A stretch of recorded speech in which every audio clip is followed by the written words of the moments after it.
Hello and welcome to this video on capacity utilization. And that's what we're going to look at in this video today. We're going to look at what is meant by capacity and capacity utilization for a business. There are some calculations involved, then we're going to look at the implications of under and over capacity utilization and how capacity utilization can be improved. Let's start off with our definition of capacity. What does this word mean? Well, capacity is how much output a business can achieve in a given period of time. Once you've taken that down, let's have a look at some examples.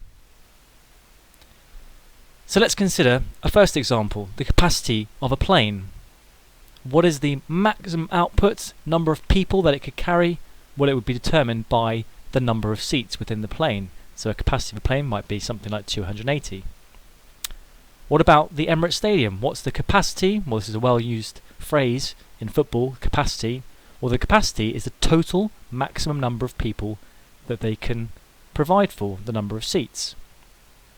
What might be the capacity of a restaurant? Well, think maybe carefully about this one. Is it the number of seats? Well, actually, it'd probably be the number of people that they could serve in an evening. Often restaurants have 2 sittings, so if they have 50 tables, they might be able to, the capacity might be 100 guests that they can serve. So the capacity is the maximum output or number of customers a business can provide or produce in a period of time. Now, capacity is an important consideration for a business because it can change. So when a machine is having maintenance, if one of your aircraft is having maintenance, your overall capacity is reduced. It's also linked to labour. For example, of a restaurant, if they are working more shifts, then you could potentially serve more customers and increase capacity. Capacity also is a concern for a business because you need to take into account seasonal or unexpected changes in demand. So for example, chocolate factories, they need to be able to make a lot at Easter and a lot for Christmas, and so they need to make sure the output they can produce in a certain period of time is sufficient for those peak periods of time. Likewise, for an ice cream factory, they need to make sure the maximum they can produce is sufficient that they can produce enough, say during a heat wave. So that's capacity. Now we're going to move on to this term, capacity utilization. If you look at the words, capacity, how much they potentially can produce, and utilization, if something is being utilized, it's how much is it being used. So our definition of capacity utilization is the proportion or percentage of a business's capacity that is actually being used over a specific period.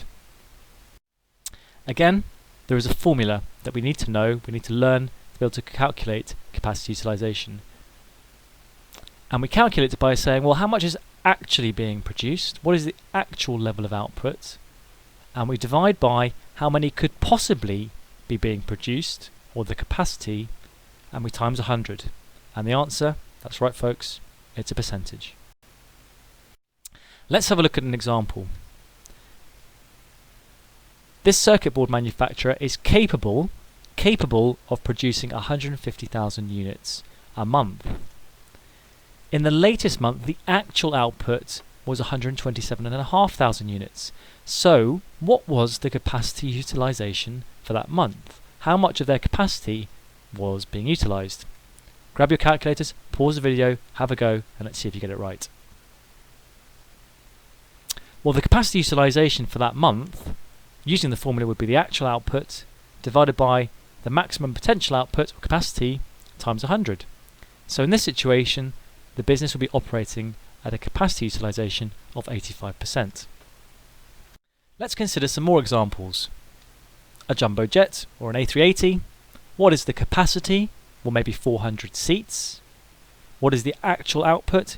The number of passengers on board, let's say 200. So in this situation, what would be the capacity utilization? Well, 50% of the plane's capacity is being utilized. Let's consider your mobile phone. What is the capacity? Maybe a certain number of gigabytes. What is the actual usage or storage you've got on there? Maybe 21 gigabytes. So what is the capacity utilization? How much of the capacity of your phone is being used? 74%. Let's consider an amazing football stadium. What is the capacity? It's the number of people it could potentially hold. And if it's really bouncing and there's a good crowd in, let's say 4,500, what is the capacity utilization? 95%. As we would expect, that ground has a very good capacity utilization. 95% of the seats and the standing area is being taken by customers. Now there's a relationship between how well a business uses its capacity and the unit cost. Let's assume here that the capacity is 250, fixed costs are 10,000 and variable costs are £100 per unit. The table here illustrates how unit costs will change as capacity utilization increases. So on the left we have our capacity, and the capacity doesn't change. It's 250 units, the maximum number of units that could be produced. Here is how many units are actually being produced, and we can see it's increasing here up until the maximum. Here they are at 100% capacity, making all the units they could possibly produce. So this column here shows us our capacity utilization, actual divided by capacity. Our fixed costs don't change, our variable costs increase as we make more units. So and here's our total costs. On the far right hand column we have our cost per unit. Now take a second and look what happens, or the relationship between capacity utilization and unit cost. As capacity utilization rises, the unit costs begin to fall. So as the business uses more of its potential to produce units, there are a greater number of units to spread over the fixed costs, and so the unit costs decrease over time. So a business becomes more efficient as it increases its capacity utilization. It's got less spare resources that it's not using. So capacity utilization, CU, has a direct relationship with unit cost, or UC. So you can see there is a mirror between the two. Capacity utilization goes up and unit cost goes down. So we've looked at capacity and capacity utilization and how you calculate it. We're now going to look at some of the implications of under and overcapacity and how it could be improved. Let's consider underutilization of capacity first of all. And what this means is we've got a low level of capacity utilization. Let's say 30%, something like that. So only 30% of what we could produce is actually being produced. So if it was a restaurant, there'd be lots of chairs, but it'd be pretty empty. What might be the causes of that? Well, if there's a new competitor, maybe attracting customers, so you're not as in demand, then you won't be producing as many, even though you could potentially produce a lot. Likewise, if people's tastes have changed, or if you've done some marketing to try and attract customers and it hasn't been very successful, or maybe it's seasonal. If it's an ice cream factory in the middle of winter, you'd expect to have a pretty low utilization of capacity. Are there any good effects of not using your capacity very much? Well, if you get a sudden increase in demand, then the capacity is there. You can very easily produce more to meet that demand. So I guess that would be a good thing. Also, you've got more time. If you're not as busy, not producing as many as you could do, you've got more time to maintain your equipment and train your staff. However, the bad effects, as we've established already, it's likely that if you have low capacity utilization, you're going to have higher unit costs, and higher unit costs is going to mean lower profit margins. Also, if you're not very busy, staff morale may fall, staff may become unmotivated, may be bored. Also, what do you think of when you see a restaurant that has lots of empty seats? Possibly that it's not very good, so there could be a negative brand image. So what might a business do about this? Well, maybe they do nothing. Maybe if it's seasonal reasons, there's not much you can do about that. But they might consider other things, maybe increasing marketing activity, trying to attract more customers, or maybe, do we need to be that big? Do we need to have such a large capacity? Do we need a huge restaurant when perhaps we could move to a smaller premises, have a smaller restaurant, and have better unit costs? Okay, the next issue is, what if we have overutilization of capacity?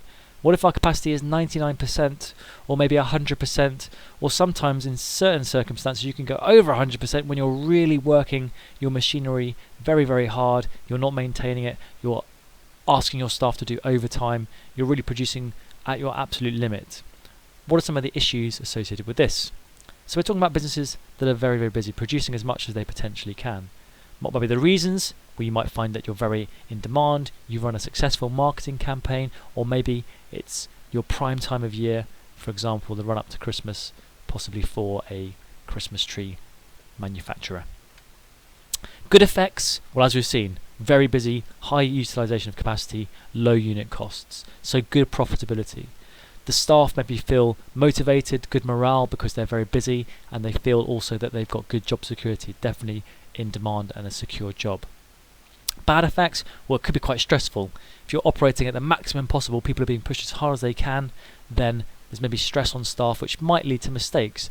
You've got to maybe pay them overtime as well for the extra work that they're doing. If you get an additional customer who says, I'd like to make an order, and you say, well, actually, we can't. We're making the maximum we possibly can. There is no scope to make any more, so you'd have to turn away customers. The last thing there is, if you're producing the maximum you possibly can, working 24/7, using all your resources, have you got time to maintain your equipment and machines? And what will happen if you don't?